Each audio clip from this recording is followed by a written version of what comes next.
Dear students, good evening. Hope you all fine. Today we are going to see the poem. Name of the poem is Stopping by Woods on a Snowy Evening. Name of the author is Robert Frost.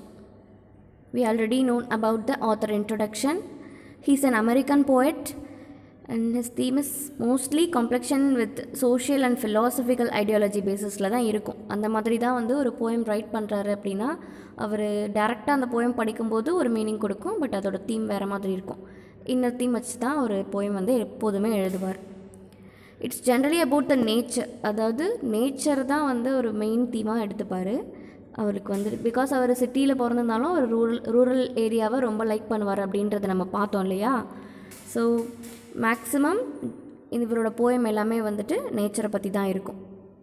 If you can deep analyse this poem means we got poets admiration of nature. அதாவது இப்போ நம்ம வந்துட்டு டைரெக்டாக அந்த poem படிக்கும்போது ஒரு theme தரும், ஐ மீன் ஒரு மீனிங் தரும் அப்படின்னு நான் சொன்னேன் இல்லையா.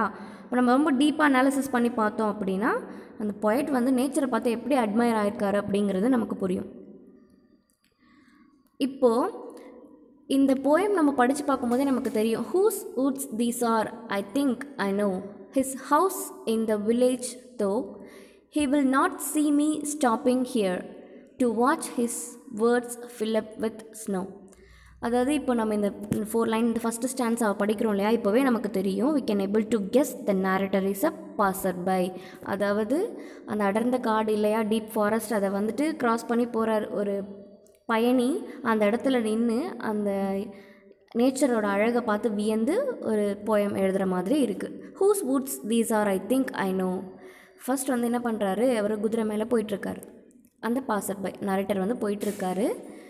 அப்போது அந்த இடத்த பார்த்து அந்த அழகை பார்த்து அப்படியே நின்றுடுறாரு. ஸ்டாப் ஆகிட்டு சொல்கிறாரு, whose woods these are. Woods அப்படிங்கிறது இந்த இடத்துல காடு அப்படின்னு பொருள் தரும். ஓகேவா? இந்த காடு யாருடையது? இவ்வளோ அழகான காடு. ஐ திங்க் ஐ நோ. அவர் எனக்கு தெரியும்னு நான் நினைக்கிறேன் அப்படின்னு சொல்கிறார்.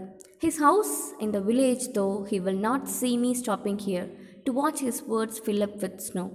அதாவது அவரோட வீடு வந்து எங்கே இருக்குதான்? வில்லேஜில் இருக்குதான். ஸோ நான் இந்த இடத்துல ஸ்டாப் ஆகிட்டு இந்த காடை பார்த்து நான் வியந்து போய் இங்கே நான் காடை வியந்து பார்த்துட்ருக்கிறதே அவரால் என்ன ஸ்டாப் பண்ண முடியாது, ஏன்னா அவர் வீடு வில்லேஜில் இருக்குது. அவரோட வேர்ட்ஸும் என்னை ஸ்டாப் பண்ண முடியாது அப்படின்னு அவர் சொல்கிறாரு. அந்த இடம் ஃபுல்லாக எப்படி இருக்குது அப்படின்னா ஸ்னோ ஃப்ளேக்ஸால் இருக்குது. ஸ்னோ ஃப்ளேக்ஸ் அப்படின்னா பனித்துளி இருக்கு இல்லையா, அதால் அப்படியே கவர் பண்ணியிருக்கு. மரங்கள் எல்லாமே எப்படி இருக்கும்? க்ரீனிஷாக இருக்கும். பட் பனித்துளி கவர் ஆகி இந்த ஸ்னோ ஃப்ளேக்ஸால் ஒயிட்டிஷாக இருக்குது. we can move on next stanza. My little horse must think it queer to stop without a farmhouse near, between the woods and frozen lake, the darkest evening of the year.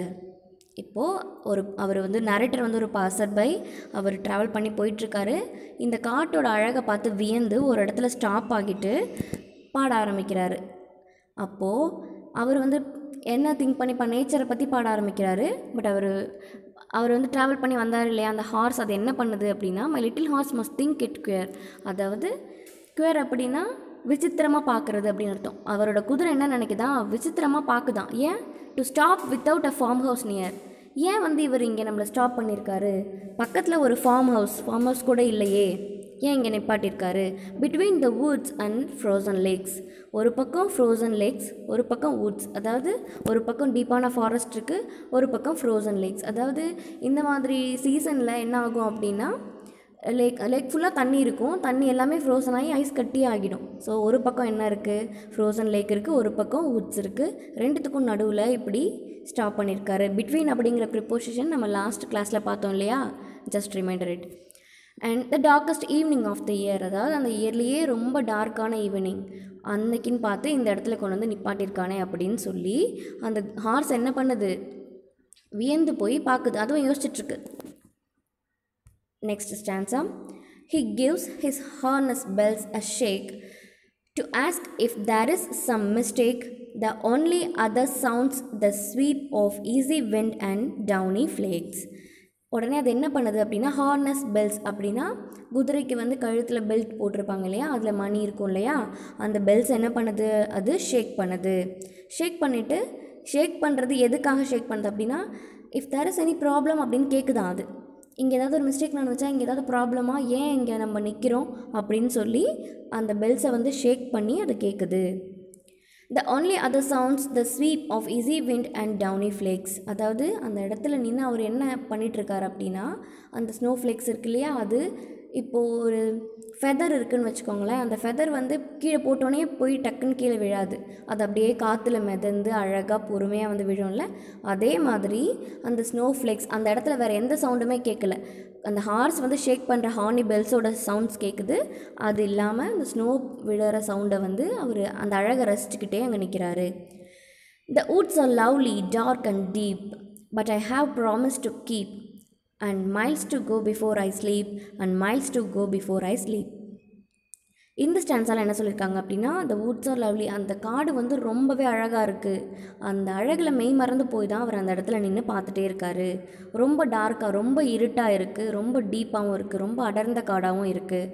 But I have promise to keep.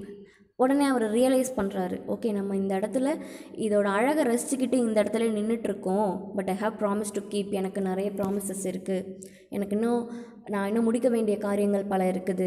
And miles to go before I sleep. நான் தூங்குறதுக்கு முன்னாடி இன்னும் நிறைய mile தூரங்கள் நான் வந்துட்டு travel பண்ணி போகணும். மறுபடியும் அதே சொல்கிறாரு, நான் தூங்குறதுக்கு முன்னாடி இன்னும் நிறைய தூரம் நான் ட்ராவல் பண்ணி போகணும். ஸோ இந்த அழகை பார்த்துட்டு இங்கே நிற்க முடியாது இல்லையா, அவர் வந்து அந்த இடத்துல ரியலைஸ் பண்ணுறாரு, கான்ஷியஸ்க்கு வராரு. இப்போது இந்த போயமில் ஒரு குட்டி ஃபேக்ட் இருக்குது, அது என்னென்னு சொல்லவா? And miles to go before I sleep, and miles to go before I sleep அப்படின்ற வேர்ட்ஸ் நம்மளோட ஃபார்மர் பிரசிடென்ட் ஜவஹர்லால் நேரு இருக்காங்க இல்லையா, அவங்களுக்கு ரொம்ப பிடிச்ச இந்த 2 சென்டென்ஸையும் என்ன பண்ணுவாங்க அப்படின்னா, அவங்களுக்கு ரொம்ப பிடிச்சது. இதை போல்ட் லெட்டரில் அவங்களோட டெஸ்கில் எப்பொழுதுமே வச்சு பார்த்துட்டே இருப்பாங்களாம். ஏன்னா அவங்களுக்கு இன்னும் நிறையா ரெஸ்பான்சிபிலிட்டிஸ் இருக்குது, முடிக்க வேண்டிய காரியங்கள் நிறையா இருக்குது அப்படிங்கிற மாதிரி பொருள் தரதுனால இந்த 2 லைன்ஸும் அவங்களுக்கு ரொம்ப பிடிச்சிருந்துச்சான். அவங்க வந்து அவங்களோட டெஸ்கில் இதை எப்பொழுதும் போல்ட் லெட்டர்ஸில் எழுதி வச்சு பார்த்துக்கிட்டே இருப்பாங்களாம். ராபர்ட் ஃப்ரோஸ்ட் இப்போது நேச்சரை பற்றி இவ்வளோ அழகாக ரசித்து சொல்லியிருக்காரு அப்படின்ற மாதிரி தான் இப்போ நம்ம போயம் படித்து தெரிஞ்சுக்கிட்டோம். பட் இதோட தீம் என்ன அப்படின்னா, அவர் அந்த அழகான காடை பார்த்து மெய் மறந்து அந்த இடத்துல நிற்கிறாரு இல்லையா, அப்போ நம்ம என்ன செய்வோம், நம்ம வந்து லைஃப்பில் ட்ராவல் பண்ணி போயிட்டுருக்கும் பொழுது ஏதாவது சில பொழுதுபோக்குக்கான விஷயங்கள் இருக்கும், அதில் மெய் மறந்து போய் நம்மளோட லைஃப்பை அதில் அந்த லைஃப் டைமை அதில் ஸ்பெண்ட் பண்ணிக்கிட்டே இருப்போம். பின்னாடி என்ன நடக்க போகுது அப்படிங்கிறத பற்றி நம்ம யோசிக்க மாட்டோம். சடனாக நம்மளுக்கு ஒரு கான்ஷியஸ் வந்ததுக்கப்புறம், ஓகே நம்மளுக்கு இன்னும் நிறைய ரெஸ்பான்சிபிலிட்டிஸ் இருக்குது, நம்ம சாகிறதுக்குள்ளே இந்த இடத்துல ஸ்லீப் அப்படிங்கிறது தூக்கம் அப்படின்ற மாதிரி ஒரு பொருள் தரும். இன்னொரு பொருள் என்ன தரும் அப்படின்னா டெத். நம்மளோட இறப்புக்கு முன்னாடி நம்மளுக்கு முடிக்க வேண்டிய ரெஸ்பான்சிபிலிட்டிஸ் நிறைய இருக்குது அப்படிங்கிறத மறைமுகமாக சொல்லியிருக்காரு. இதோட இந்த poem over children. Let me see in the next video. Thank you.